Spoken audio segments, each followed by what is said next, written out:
Welcome to today's Explainer. We're going to do something a little different today. We're totally flipping how we look at cybersecurity. For way too long, organizations have treated cyber threats like, just a technical problem, something for the IT department to figure out in a dark room down the hall. But the modern digital landscape, it demands a major shift. We really need to move from seeing cybersecurity as a reactionary technical issue to treating it as a proactive, strategic business discipline. Honestly, understanding this shift is the difference between a business surviving a digital crisis or completely folding. So, here's our roadmap for today.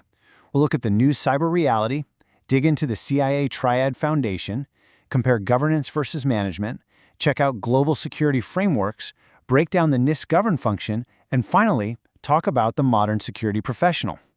All right, part one, the new cyber reality.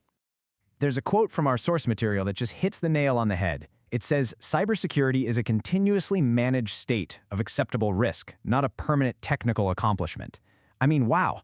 It's a great reminder that we have to actually manage uncertainty. You can't just install a shiny new firewall, check a box, and call it a day. It's an ongoing, living process of figuring out what risks your specific business can actually handle and adapting to them every single day. Moving right along to part two, the CIA triad foundation.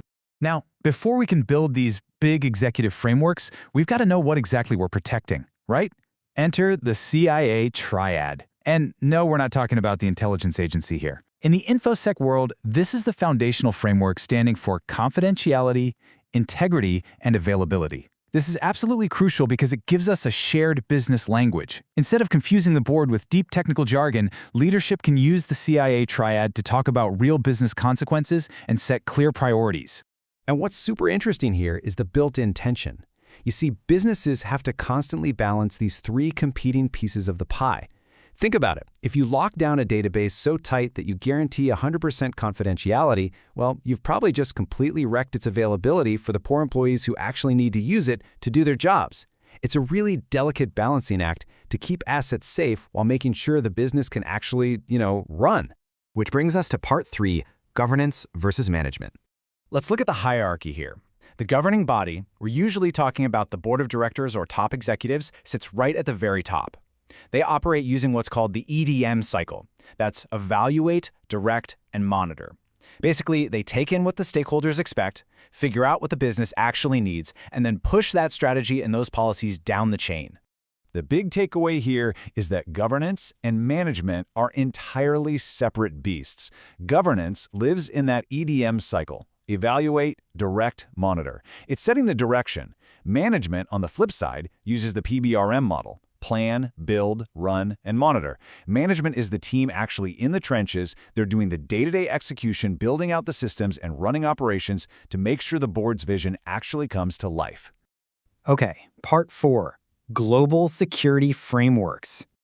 Now we're getting into some of the heavyweight frameworks out there, and honestly, they work like magic when you integrate them. You've got COBIT 2019, which is fantastic for big-picture enterprise IT governance. Then there's ISO IEC 27001, which gives you a formal, certifiable management system. And of course, the NIST cybersecurity framework, giving you that agile, outcomes-based operational security. When you map all these together, you get a bulletproof system covering everything from high-level boardroom strategy down to the server room floor. Speaking of blueprints, ISO/ISO 38500 lays out 6 guiding principles for governance. And the real standout here? Human behavior. I love this because it ensures governance isn't just some boring paper exercise. It recognizes a hard truth. People, their habits, and your overall company culture are literally just as critical to your security as any fancy software configuration. Next up, part five, the NIST govern function. All right, so based on everything we've unpacked so far about this strategic shift, what do you think sits at the absolute dead center of modern cybersecurity? The answer is governance. The recently updated NIST Cybersecurity Framework 2.0 made a massive shift here. It explicitly introduced govern as the central organizing principle. Before this, the framework was mostly about operational steps, but now, govern is the core. It provides the strategic direction, sets up the risk management strategy, and guarantees oversight across every single department.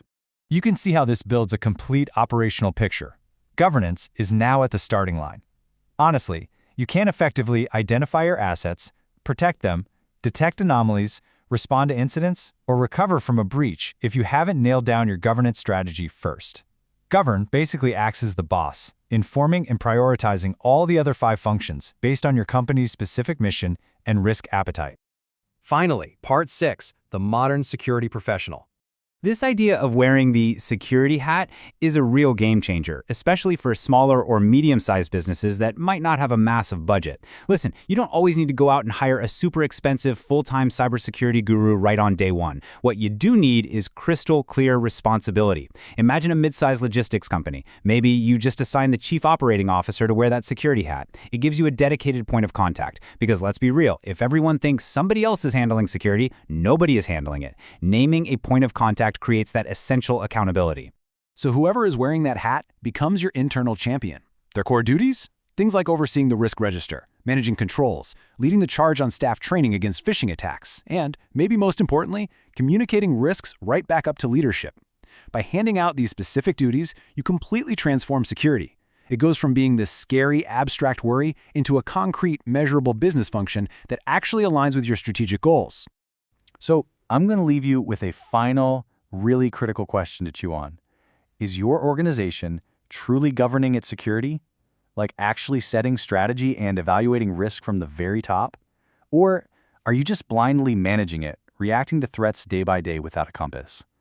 It's time to challenge your leadership to step up, define what risk is acceptable, and really take control of your digital resilience.